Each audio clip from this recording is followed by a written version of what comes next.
তাহলে আপনারা জানেন যে আপনাদের লাইসেন্স বাতিল হয়েছে। আমি বলি এটা আমার ফাঁসি হয়ে গেছে, আমার হাসপাতাল ফাঁসি। যে সমস্ত ভেন্টিলেশন যে সমস্ত জায়গা ছিল না, আমরা সেটার আমূল পরিবর্তন করার চেষ্টা করি। প্রথমে একটু বলে নিই যে আপনাদের সাথে আমার কর্মীদের একটা অনাকাঙ্ক্ষিত ঘটনা ঘটেছে। এটার জন্য আপনারা অনেক কষ্ট পেয়েছেন, আমিও কষ্ট পেয়েছি। আমি আন্তরিকভাবে দুঃখিত এই কষ্ট পাওয়ার জন্য, এবং আমি আপনাদের কাছে ক্ষমা প্রার্থী। এই প্রথম কথাটা একটাই। দ্বিতীয় কথা হলো, আপনারা জানেন যে আপনাদের লাইসেন্স বাতিল হয়েছে। আমি বলি এটা আমার ফাঁসি হয়ে গেছে, আমার হাসপাতাল ফাঁসি।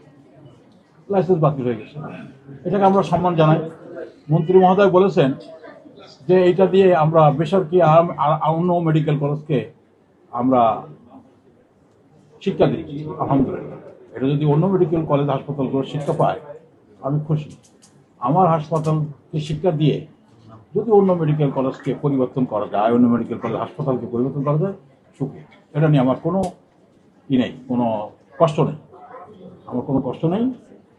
দ্বিতীয়ত কথা হলো, আমরা যে কাজটা করেছি যে যখনই আমাদের লাইসেন্স বাতিল হয়েছে, এই লাইসেন্স বাতিলের সাথে আমাদের একটা রিপোর্টও দেওয়া হয়েছে।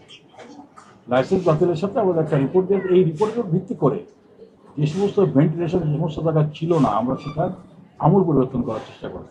সেজন্য আমরা কয়েকজন ইঞ্জিনিয়ার যারা এগুলো নিয়ে এক্সপার্ট, ভেন্টিলেশন এক্সপার্ট, যারা civil engineer, chemical engineer, ventilation engineer, বা আমরা বলি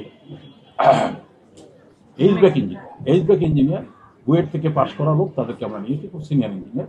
তাদেরকে পরামর্শ নিয়ে, তাদের কাছ থেকে পরামর্শ নিয়ে, এই কমিটির পরামর্শ নিয়ে আমরা যে সংস্কারগুলো করা প্রয়োজন আমরা খুব দ্রুত গতিতে করছি।